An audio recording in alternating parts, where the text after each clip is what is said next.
Hey everyone, it's Saturday morning. I don't even know what date it is. Um, oh, here we are. It is the 29th of June, 2019. I am on my warrior right now, or going to be on my warrior, Lodash, um, named after the library because I'm a developer. But hey, whatever. Um, so, point of this particular podcast is just another test. I've been doing testing of the OBS software, making sure I understand how to do the podcasting from it or how to set up podcasting on it. Right now, I have a scene set up where I'll have basically World of Warcraft in the background and have a camera tile set up in front so people can actually see me rambling on as I play. I'm going to be playing for about 10 minutes, and this is mostly a check on my voice, making sure that the streaming is good, the setup's good, and I have the right stream quality set. So far, I'm looking good. I'm seeing 60 FPS stream, um, green light on OBS, so I guess we're ready to jump in.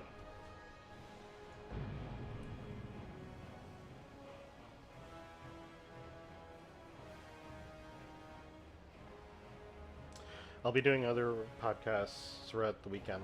Um, I play a lot of games, so I'll be varying the games so I can see how um, the layering works with different types of programs. I don't really consider World of Warcraft to be graphic intensive these days, so this is actually just a light test. I'm going to try the other heavily graphically heavily graphically oriented games. Um, just to see how that affects performance and all that. But so far, so good. Um, so I'm on my warrior Lodash, and I'm in Darnassus, the elfin starting main city. It's a city built on a tree, a very large tree. And it's not the only thing that's on this tree. Actually, if you could just go down the road over here, you'll get to the gates that lead to the rest of the tree world, which is a couple of outskirts cities and the town that you actually start in when you start the game. Um, hello. Um, oh, there's a festival going on. Okay. Um, so, World of Warcraft is an RPG massive multiplayer online game. I can't at the moment remember what the capacity of a server would be, um, but on a crowded server or on an active server, I guess that's the appropriate word for it. You can run into people all the time. There's like people in droves in the main cities, opening up conversation, starting up possibilities of doing dungeons and adventures together, or exploring, or what we call farming, which is just basically going through the world and harvesting the resources of the open world. Um, it's a persistent, massive multiplayer online community. So when you're done playing and you log off, the world still moves on with players or without players. Now the computer generated characters like this Ishnuala. Ishnuala, like this one over here. The game is populated with these virtual characters, and their whole point is to hand you quests or give you information. For example, I don't know where the bank is. Very important place to go. And you'll see over here, and you'll have like an overhead mini map over here. I should make this bigger. Oh, it's just a zoom. I gotta fix that later. Can I fix it? Be careful. Oh, okay. That's just the overhead map. Okay. I can't even move it. That's lame. Okay. So, you have a mini map and an overhead map, and as you can see, this is the tree I'm talking about. It's, I guess, an oversized tree stump. And oh yeah, look at that. Over here is Shadow Glen, and that's the actual real starting zone of an elf or a night elf. Um, and over here is where I am. This is the big city, Darnassus, over here, and you'll see there's some wild places in between. Um, so, World of Warcraft is a role-playing game, which means that when you create your character, you off the bat have to choose a role you will play in the world. And typically, these can be separated into three main groups of roles you can play as a character. Um, and before I get into that, another thing you get to choose is your race. So, depending on what race you choose, that will automatically determine, for most characters except one, which faction you'll be part of. Because if you remember, this is called World of Warcraft, which means that there's got to be at least two opposing factions that are at war with each other, as the name suggests. And that would be, of course, the Alliance and the Horde. Um, Now, if you've never played World of Warcraft and you're going through the motions of choosing a character, and you're going to be choosing a race, and then eventually that ultimately chooses your faction. Um, People will normally, if they don't know any better, they'll normally go with the human side, and that means, or become a human, which means that you're on the Alliance side. So the Alliance is comprised is can you say that? Oh no, the Alliance comprises the humans, the elves, the dwarfs, the gnomes, and there are two other races which got added later on through expansions. Um, you've got on the Alliance side, you've got the Draenei. You also got the Worgen. Um, the Worgen are a race of werewolves, so they're human, but they've been cursed with, of course, the affliction of Lankrithopy. I think that's how you pronounce it. So they, whenever they're engaged in combat, they automatically turn into werewolves and gain all kinds of abilities because of it. Well, supposedly, but it just makes you into a typical player character, which means you're buffed, buffed up above everyone else. Okay. um, but you're just like it's just really a form factor. You're a werewolf. Woohoo! Anyhow, on the Horde side, now getting back to factions here, the Horde side, you have the orcs. Typical orc. I mean, if you've seen, not quite the orcs that you see in Lord of the Rings, if that's your extent of experience of fantasy, um, but more the orcs that are green and burly and mugged face and fangs and everything. You also have on their side the trolls, and I don't have a troll around here to show you. Apparently, they're somewhat connected to the elves in relation.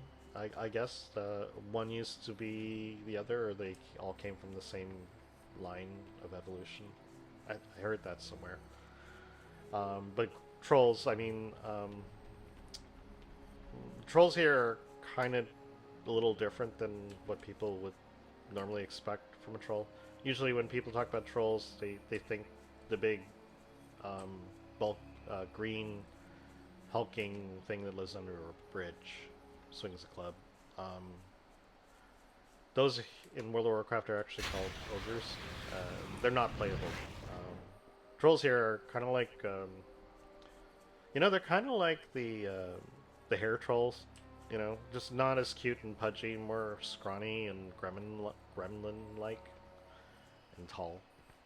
But they got kind of like the crazy hair, the narrowy, pointy ears and faces, and they actually have tusks, or not fangs, tusks. They have tusks coming out of the sides of their mouth, kind of like orcs, but I think they're a little more elaborate with trolls and all that. More faction. On the Horde side, continuing along, you also got the Tauren. Now, the Tauren are a race of cows or minotaurs. Like it would be a better equivalent. So, bipedal bovines.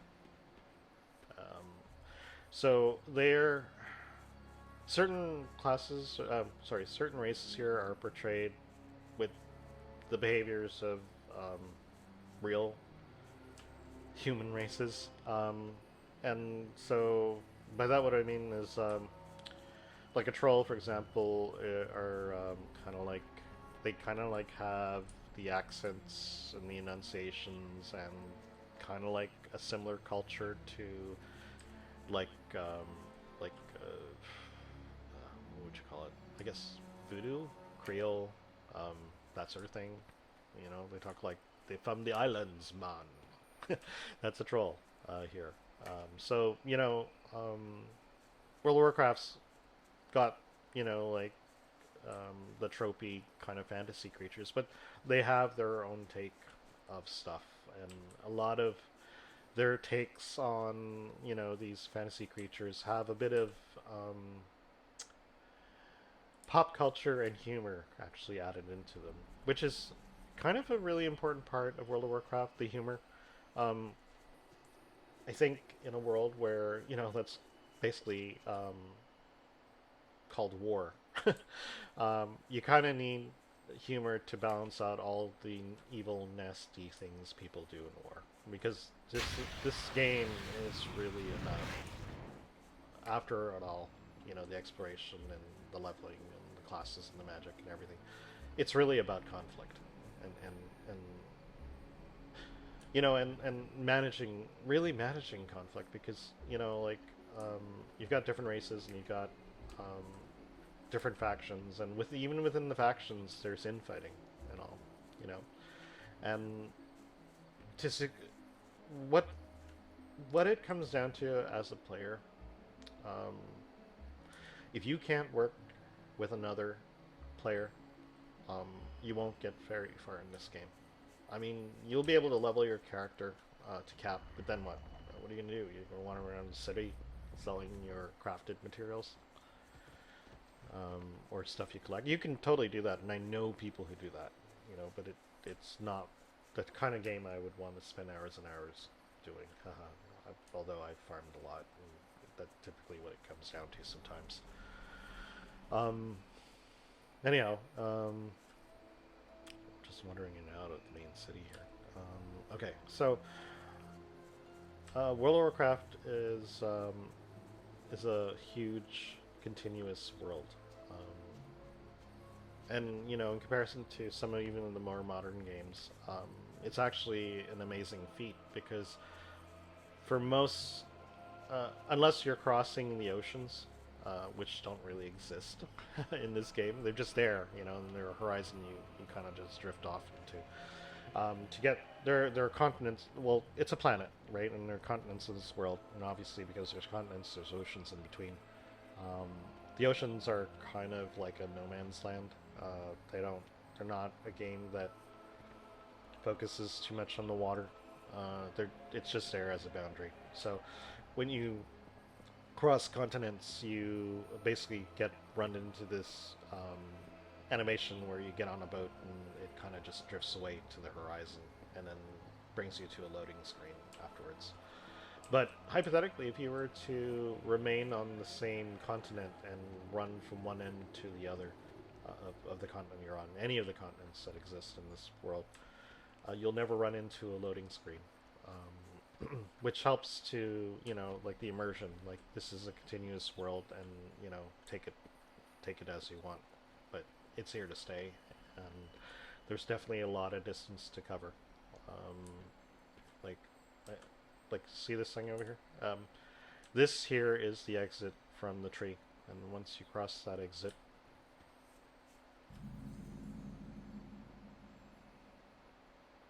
come on. This is a loading screen, by the way. This is what it looks like.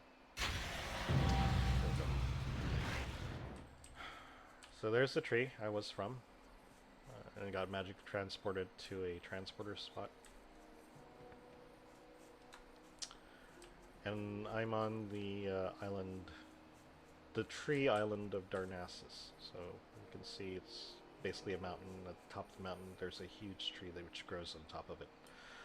According to the lore of the game, this tree is the source of the magic energy that the elves need to survive. And how that came about was, oh wow, what the fuck? What the hell? Oh.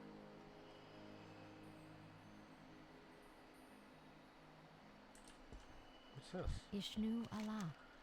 Ships currently under repairs, unwavering service record may have been tired, however, I'm here to provide you with what it means to the island. Oh. The boat's gone. I wonder why. Farewell. There's usually a boat that comes here. I think this is... Ooh.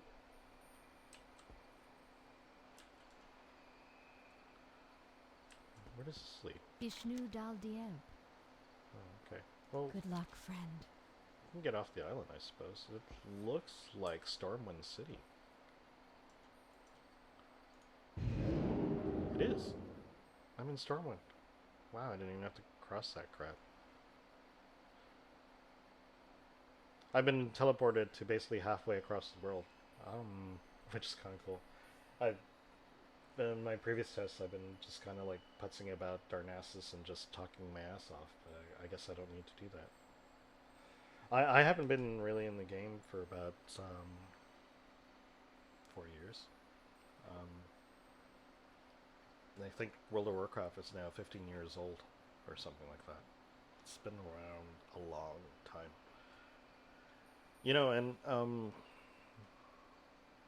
a lot of people like dismiss gaming as a pastime. Yeah, it does take up. It can take up time because that's what it's supposed to do. It's a time sink. But it's an experience I have kind of really appreciated to have had. A lot of my personal development actually. Wait, why am I invisible? Okay, there we go. Okay, I must be in the Mage Tower in Stormwind. Where was I? Let me just get out of this building so I can actually see the outdoors. Where does this go?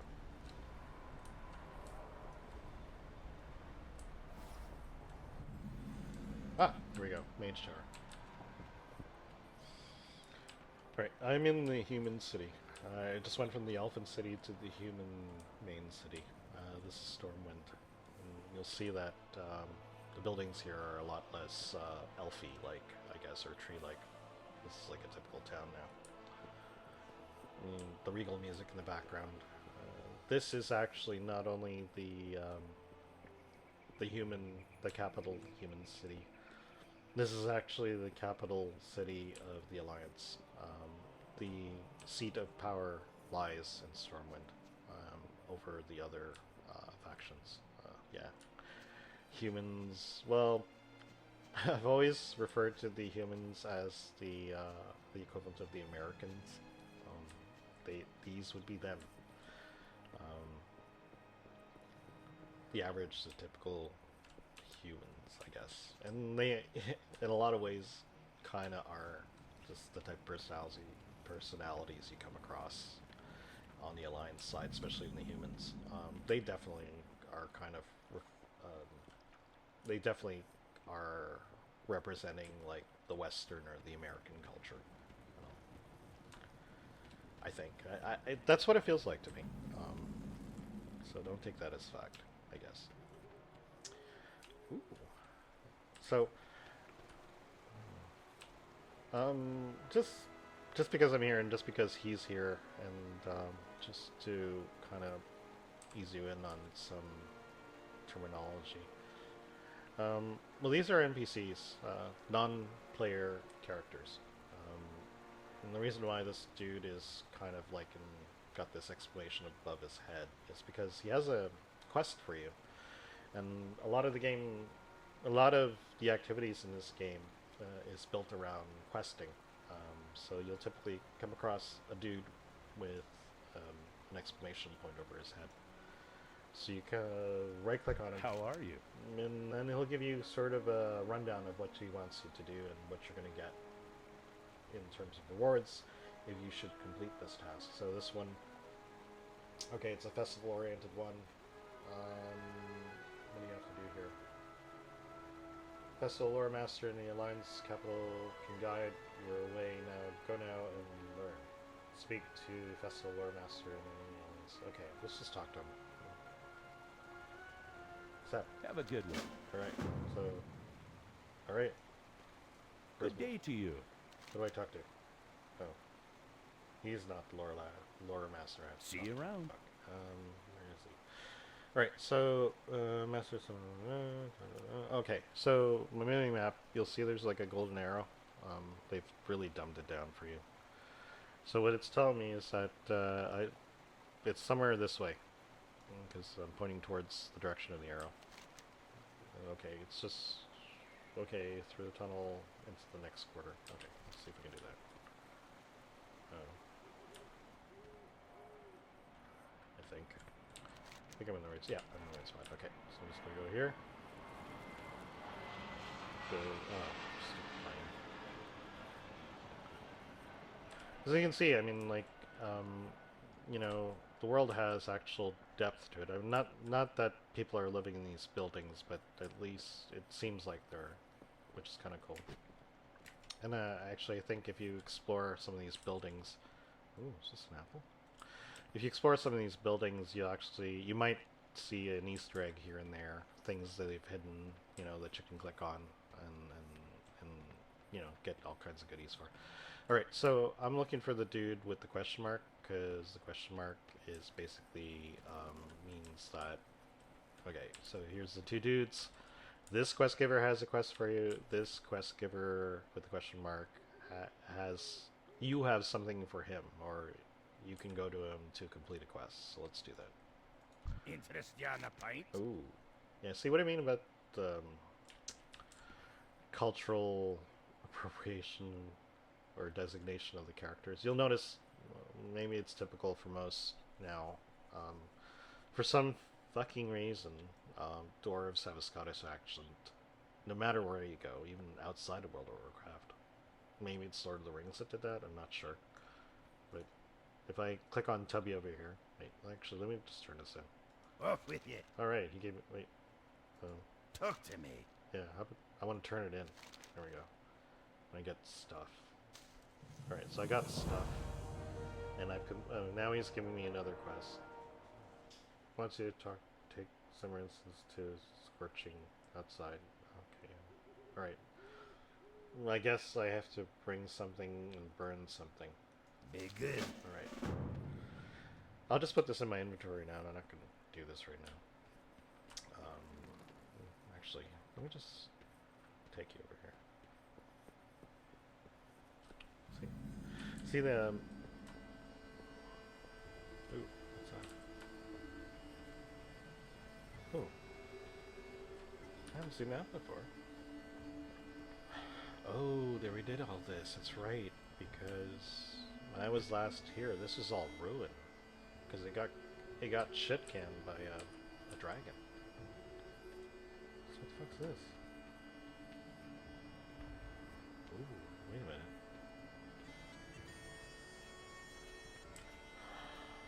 Varian Rin. This is his body. Oh, man.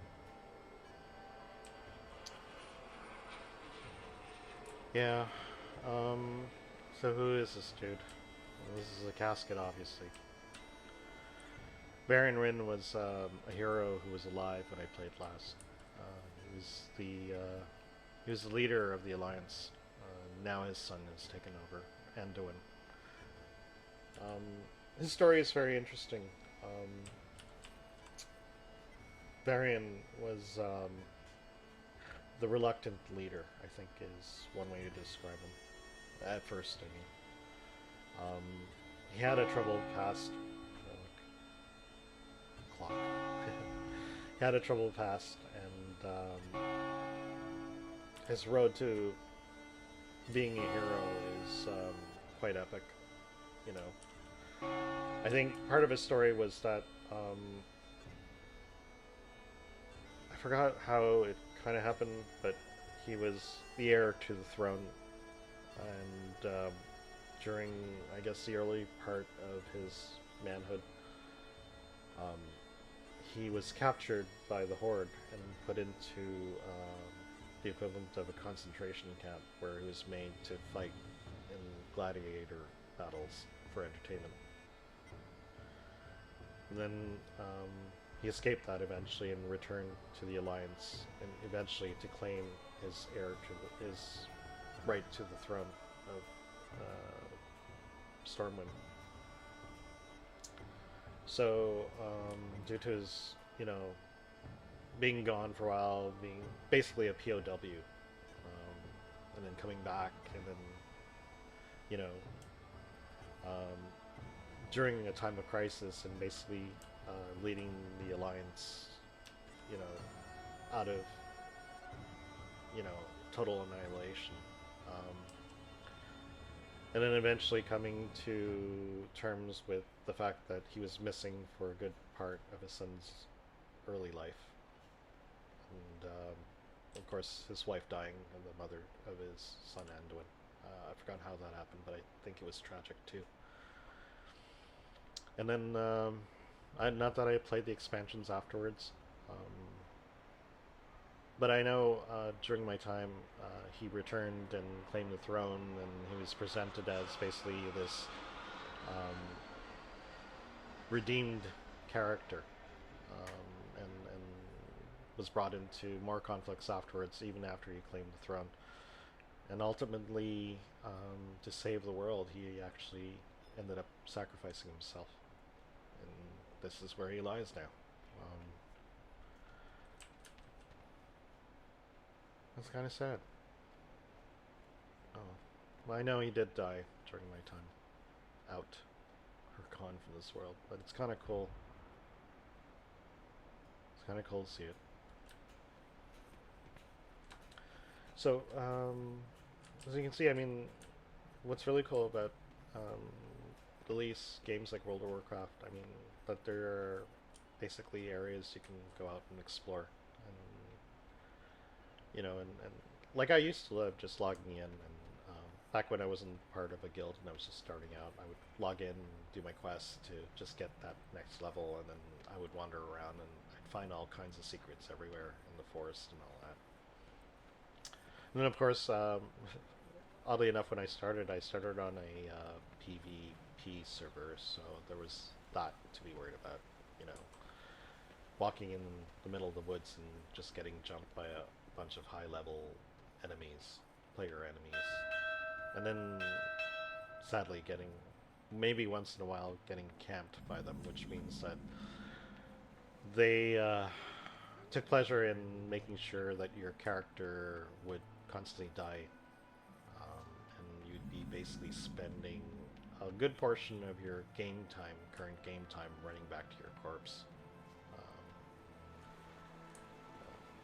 Kind of a harassment, kind of a dick move thing that certain players find pleasure in, but what can you do?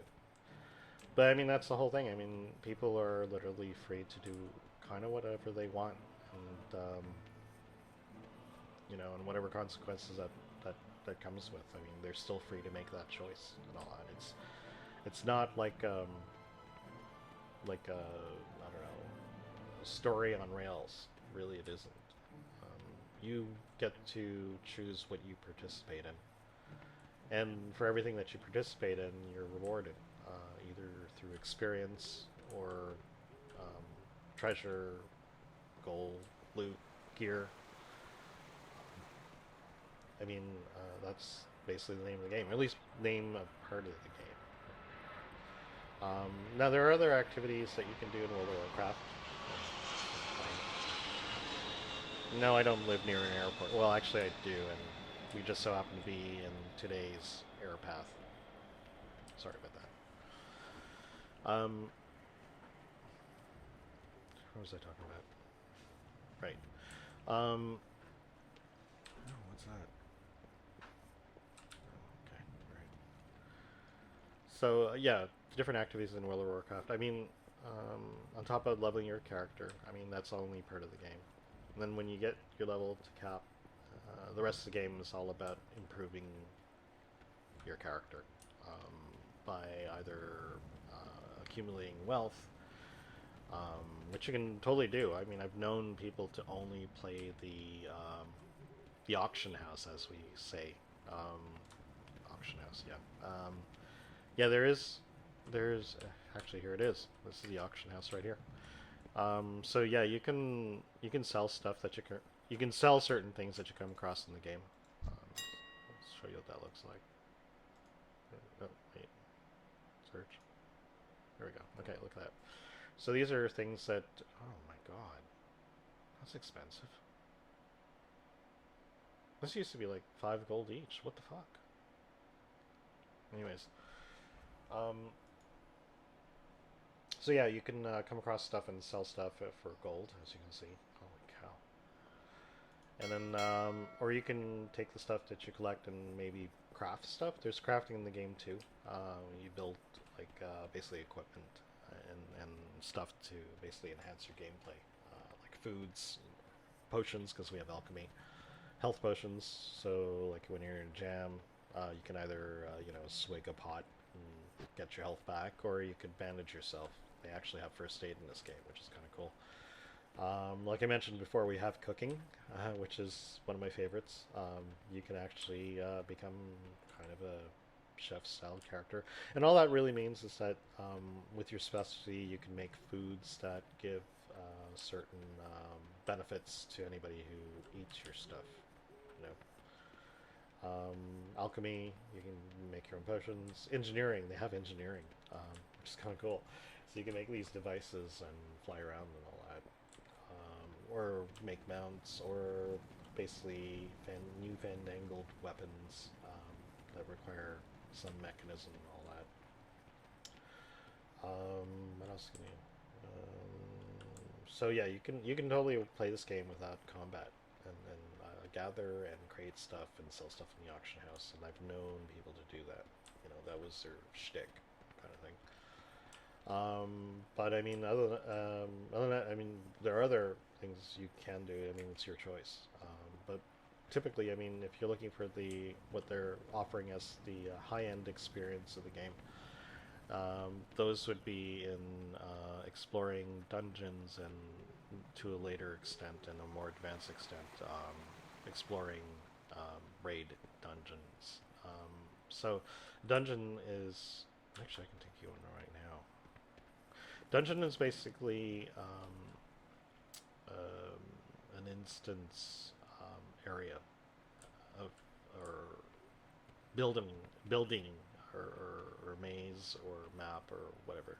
Basically, you come across an entrance to a dungeon. When you cross it, you load into an instance for copy of a map that's supposed to be that's associated to that area, and that map is populated with monsters who are just a cut above the monsters you run into the open world. So they're just a little more strong or a little more beefy because dungeons are supposed to be a challenge. The risk being you go in there, you're going to get killed if you're not prepared. You must be prepared for a dungeon. And also you need to go into a dungeon with a party, a group of people. And like I mentioned, World of Warcraft is a role-playing game, so that means that you need a complement of people. You need basically people to take care of your well-being and health, so you'll need a healer, and you'll definitely need a tank, because if you're just a bunch of mages, you're just going to be systematically squashed by and overwhelmed. So you need a tank. You need a tank and a healer. And if you want to think about it and actually take it to the next extent, yes, if you're just a party of healers and tanks, you have a more likely chance of succeeding a dungeon than you do if you're just all DPS or damage dealing. just to put into perspective. Um, so dungeons are like the and of course you go in there with a party of only 5. So you have to be very selective. You can't just bring a large party of 40 to take on a dungeon. You're restricted to 5 people of your faction, not necessarily of your race, but of your faction. So you can't team up with a horde if you're on the alliance, and vice versa. But if you're alliance, you can definitely team up with elves, humans, gnomes, Morgan, and if you're horde, you'll be teaming up with the undead, orcs, trolls, tauren, that sort of thing. Now, you used to be in World of Warcraft too, in classical World of Warcraft, just because we're talking about races and stuff. Certain classes, not roles, certain classes, so were restricted to certain races as well. So, for example, a druid can only, in the beginning, druids can only be of the elfin race or the tauren race if you're in the horde. Later on, this was changed, of course, and expanded a bit. So I think humans and trolls can be druids as well now. I'm not sure actually anymore. I think they can be. I know there's a human druid around here, an NPC human druid. I think, like a healer druid. Anyways, we used to have that, so just keep that in mind. Now I think they've padded it out a bit, so there are a few more races. Like, it wasn't just, one race, one faction can only be this one class, I guess. It's no longer like that, so. I guess in all in all, which is kind of cool. I mean, it's nice to have a little bit of variety and stuff. But it was, just as well, it wasn't as bad being restricted that way. Well, and also, okay, so we've talked about that. Oh yeah, and this dude's fishing. Wow, you can fish in this game too, and I did enjoy that for quite a bit. There's like kind of a mini game where you take a rod and reel, and you click into the water, and then you basically play this click game where you time a click to basically yank at your pole and to reel the fish in and stuff. So it was fun. I mean, and there were also some benefits if you could actually level your fishing skill, because then you can get access to certain types of fish which are required to make certain high-level foods, which give really good buffs and all that, or enhancements to your performance and stuff on consumption. And then I guess that's your day-to-day. I guess that I've kind of gone through. But the top tier experience, of course, like I mentioned before, is raid dungeons. And so what a raid dungeon is that the group is much bigger. So instead of 5, you now have 10. So you're not restricted to only one tank. Well, because you can have a party full of tanks and a healer, or a party of healers and one tank and whatnot. But a raid allows you to be a little more flexible, because you definitely will need that flexibility. The bosses are usually a lot more beefy than the ones in a dungeon or in the open world. And on top of that, so they'll hit really hard on top of that, and might have resistances to certain types of attacks. The combat will be very stylish to where you are, and very intense, actually, with the prospects of stuff going really wrong if you don't get your shit together and you don't look where you're going, basically. Because let's say this was a dungeon, right, and I'm raiding this town, and there's a guard over there, that those 2 gnomes are a guard over there, right, and I started a combat over here. all of a sudden these two guys over here will see me fighting their friend, and they'll come over to help them out, and you can easily get overwhelmed in a dungeon because it's a very close environment with a lot of enemies everywhere and all that. So you have to systematically go in there as a unit and pull these things into corners, out of sight, and take them on. And the fight, it's not, typical, like, one swing and the guy's done.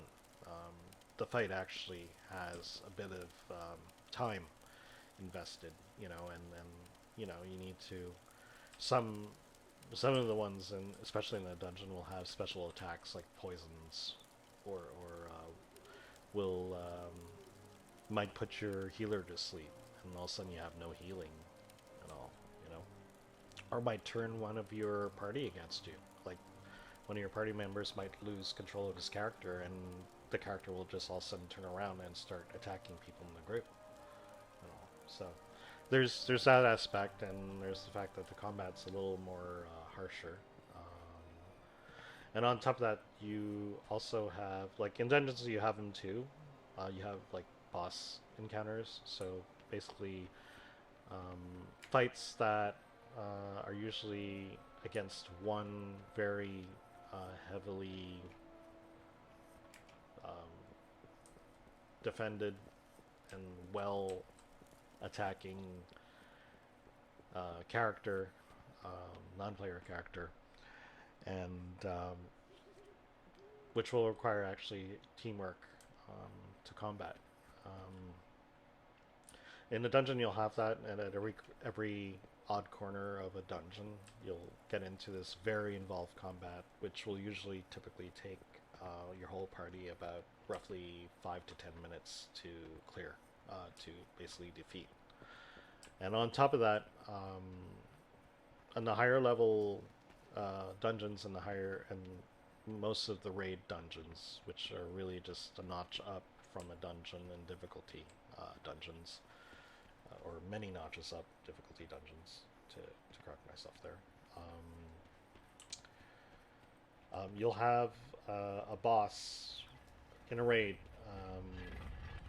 The bosses in a raid will also typically, on top of their enhanced fighting abilities and enhanced defense abilities, they'll also have sort of a scripted attack pattern based on their current health status.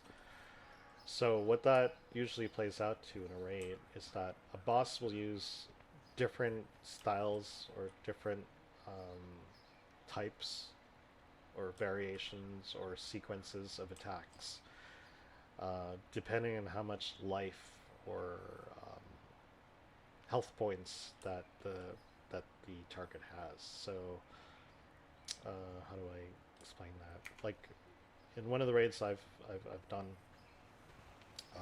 there's this serpentine character named is it Ashara? Oh, maybe it was Ashara, because she's back apparently in this expansion, the current expansion. But she was I think, no, she wasn't Ashara. I don't think. No. She was. Oh, I know what she was. Vosh. That's it. Her name was Vosh, and she was the queen of the serpent people of the area. And the last boss in a raid dungeon that I'll always remember. She was a very, very difficult fight, and the fight, I kid you not, took 30 minutes to execute, which we actually attempted many times to complete, and have actually only completed that one time. It was pretty epic. It was a very hard fight, and going back to this scripted and explaining what scripted means. So, like, for example, in the Vash fight, for at least the first 20% of hit points you whittle off her during that time. She starts the fight by basically standing in the middle, and once in a while she'll activate. I know what happens. She'll be on this platform, and she'll activate basically a defense shield, right?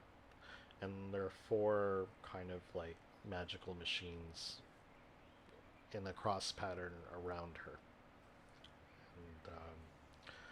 And your party needs to, for the first 20% of her health, need to focus on shutting down these shield generators. Star Wars like, but not quite Star Wars like. But and the way you would do that is that there would be these water creatures she would be summoning to come towards her and feed and buff her shield.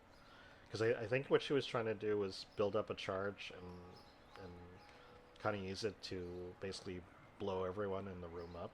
I think so I'm not sure what the whole deal with the elements are. But anyways, you had to kill these elementals. That's what they were called, by the way. These water creatures. And these water creatures would drop something, like a ball of some type, and you need to bring this ball to the shield generator, open it up, and dump it in. And apparently that fucks it up somehow. And all. Okay. And so you need to do that to all four of these generators. And once you've shut them all down, and her health, the health of the boss, because I think something along the lines like you don't really do that much damage past 20 if the shield is on or something along those lines. So you have to shut down. Okay, so you shut down the shields, and then she all of a sudden changes to another a form of attack, I think, or something else comes into play. I believe there. Oh no, that's not right. No, that's correct. You shut the shields down, and then for the next, I think, 50%, the combat becomes what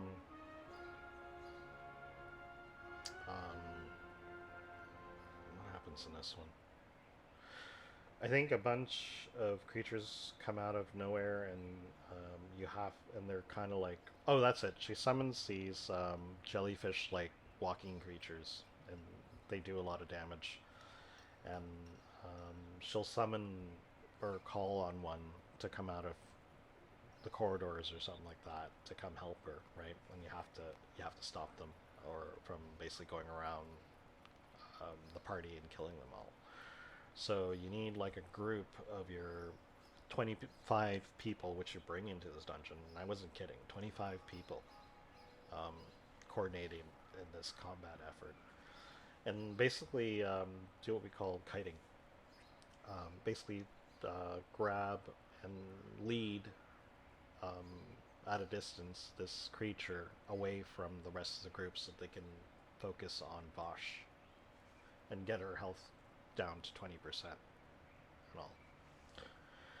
At the 20% remaining mark on Vosh, the combat switches again, and she summons now a bunch of bats, giant bats, which poop this green toxin on the platform she's standing on. So, and she'll be standing on this platform, and your tank will be, fighting Vosh, and your party will be trying to DPS the shit out of her. But the problem is that if your tank stands in a puddle of that shit too long, he'll just basically die from poisoning. So the tank now has got to basically keep Vosh on him, not die, and now must kite Vosh around the platform as the platform becomes, polluted with this bat poop. I'm not kidding you. This is a sequence in a raid, and anyways, you power through the last 20%, and we did. Holy shit! The many times we died up until this point, we're talking about nights and nights on end, and this is like the last time no, this is actually the first and last time we actually completed this encounter and all that. And we did manage, to complete the encounter. And the reason why I remember it is because it's, one, it was a raid I was doing with what we call a progression guild. And a progression guild would be like basically a serious guild who either professionally, like they're being backed by some, rich dude just for the lulz or something like that, or for advertising, or if some game-oriented company basically backs them so that they can just totally focus on being the best guild in the world and not have to worry about, like real life, like getting a job and stuff. They're actually, this is their job. being really good at World of Warcraft, believe it or not.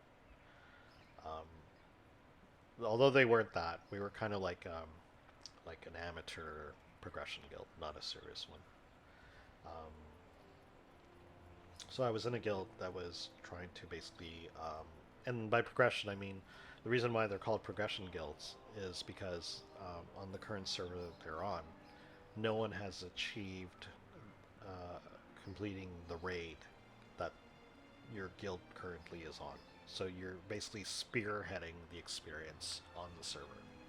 You're going for what we call the server first. So you're the first group or guild to basically defeat this boss on this server. And you might think that, well, why don't you just go on another server and just do it and all that.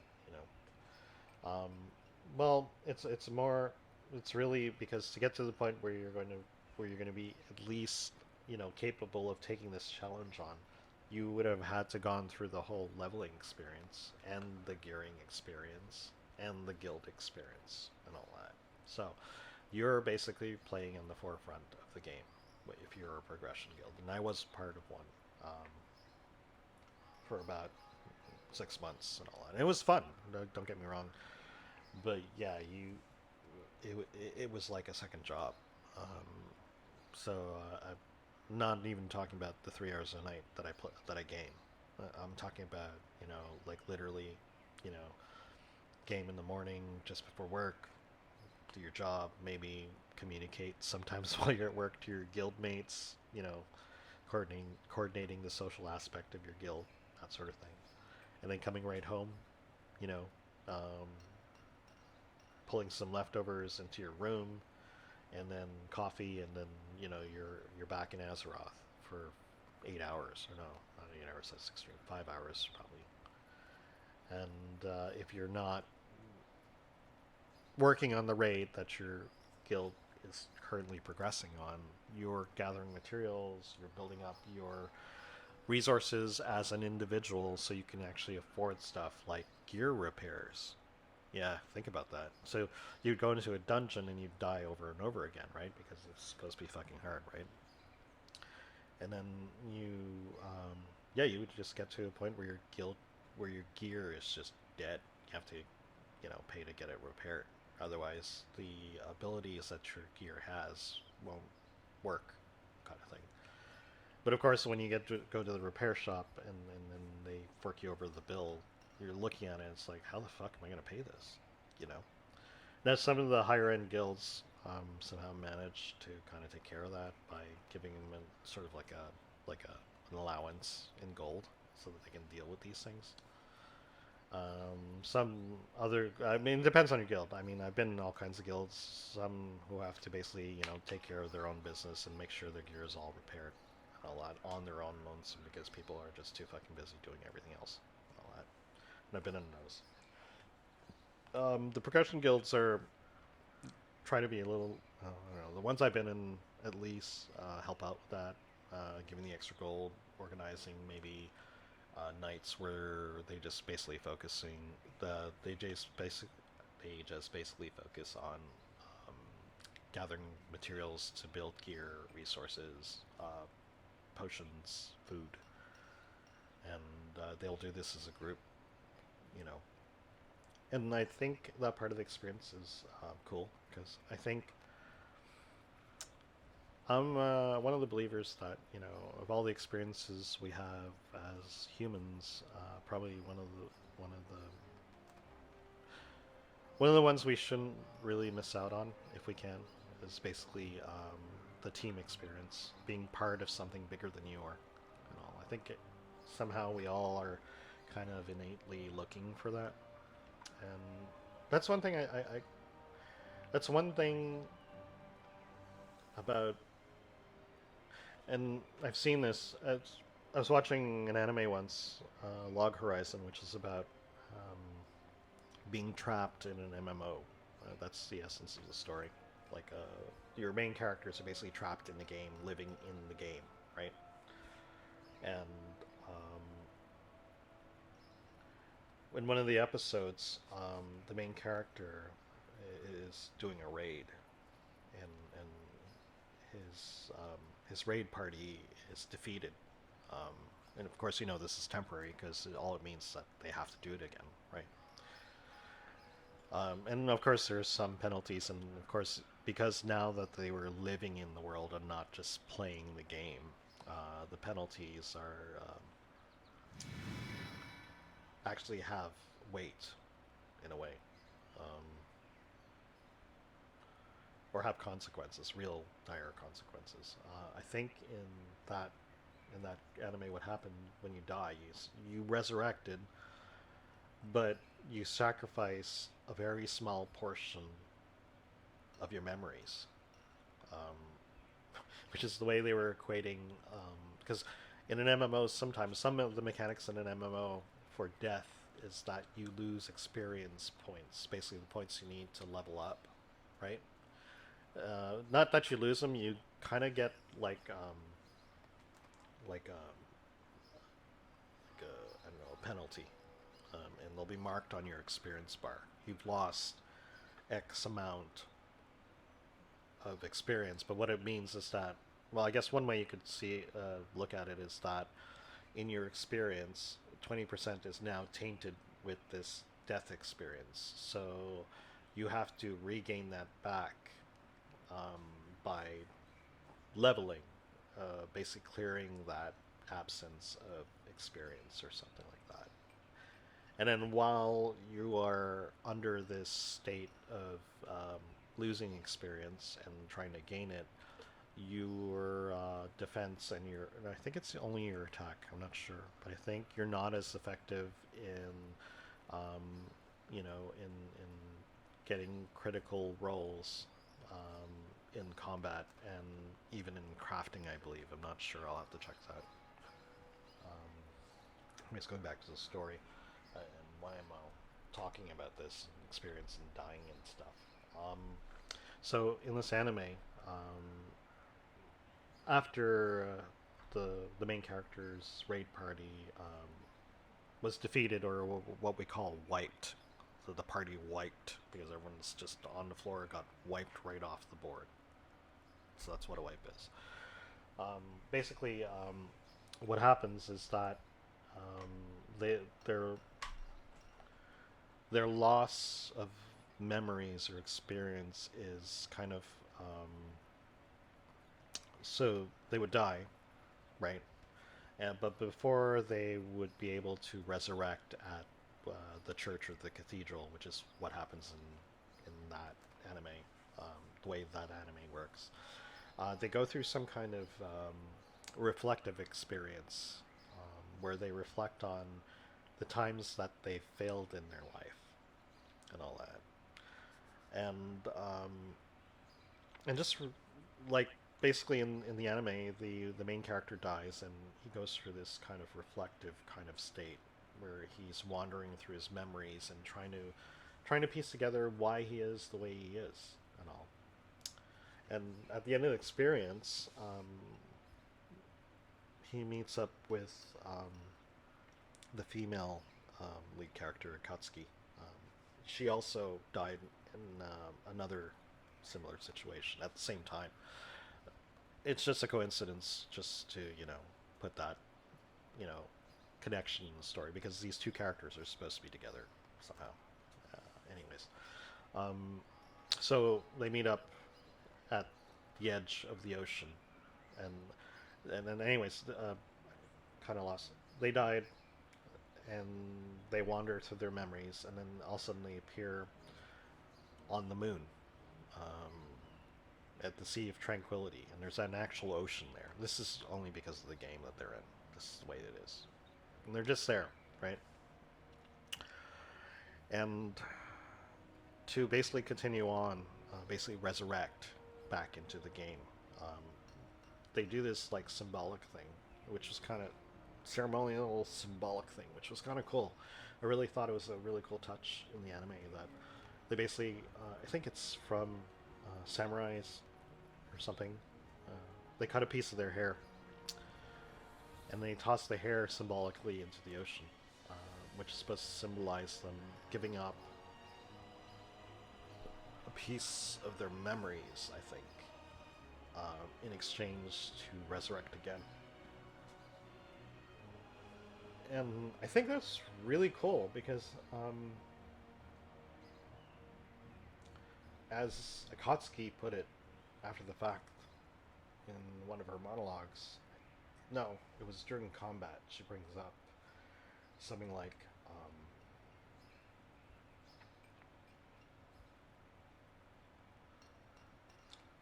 kind of a symbolic way of saying that she's learned and grown and made sacrifices of herself to progress and all that.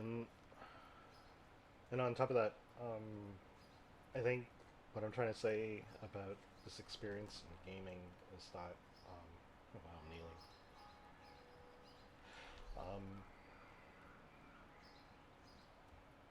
So they go through that and they resurrect. And so they all resurrect, and the main character's back with his raiding party. And he's not the raid leader, by the way. The raid leader gets up, or the guild leader that he has joined temporarily to do this raid with. And he goes into this monologue where he comes to the conclusion that,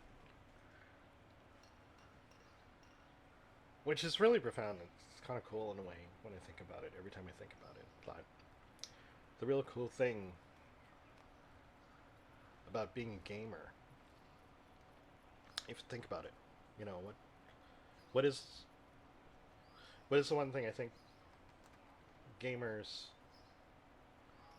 what makes that mentality really cool? What I really like about being associated to being a gamer is that,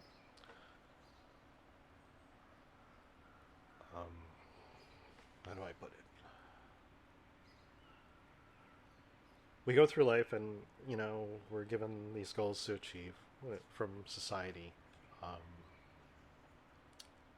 you're expected to grow up, marry, get a family, get a job, support the family, live old, have grandchildren, or children, have great grandchildren, continue the cycle, that sort of thing. You know, and these goals are set in front of you, and you know, and your whole society judges you directly, indirectly on these goals that have been pushed on us from expectation and all that.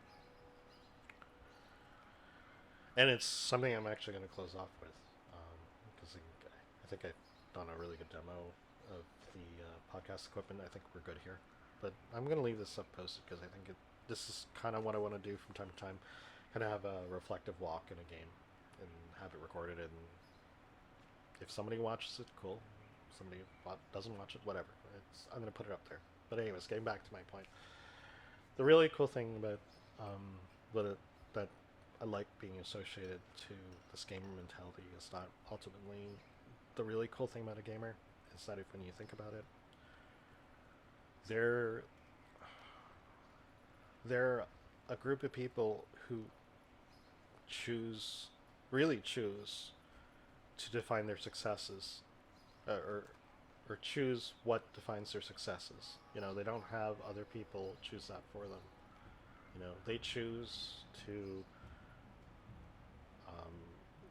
like I mean, let's say I want a piece of gear, a really high-end piece of gear, but it requires a lot of sacrifice, a lot of farming, a lot of, you know, going to dangerous places, exploring, getting materials, teaming up with people so you can do a dungeon, so you can get this odd flower that only grows in that dungeon, so you can complete this quest and get this really cool piece of gear. Well, a gamer chooses to do that. And I think that's what's really cool about that mentality, is that you're in control. You know, you're in control of what determines whether you succeed or not. And that's, you know, and the character in the anime goes on saying that, you know, we're in control of our destiny. We really are ultimately in control of our destiny here. And that's what's really cool about it. You know, you're not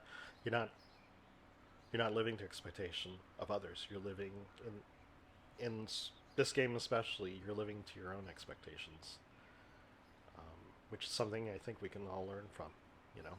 And for people who um, are in some sort of funk about themselves because they don't meet up to they're not married, they don't have this, that, or the other thing, they don't have a nice car, they don't have kids, you know, and then everyone's saying, well, what's wrong with you, that sort of thing. Um, I find a lot of gamers don't have that problem, especially when they're in the game, you know. They choose their own goals, or I feel like they choose their own goals. I feel like I'm gonna hang out with these 40 people, you know, 5 days a week, 3 hours a day, and we're gonna accomplish this thing where we're going to complete the dungeon. And we might not be the first, but we're going to complete it, and we're going to work together completing it. You know? Think about that. Think about how powerful that is to make that decision. Despite, what other people are telling you. Well, why are you hanging out with these people you've never met in real life? Why, you know, these people are nothing. They don't mean anything to you. Like you get that all the time. But as a gamer, you've chosen to ignore all that, and you've chosen that I'm not going to be judged by others' expectations. I'm only going to be judged by my own. I don't know if other gamers share this view of being a gamer, but that's my view of why I think there's some value with that type of character. That you're not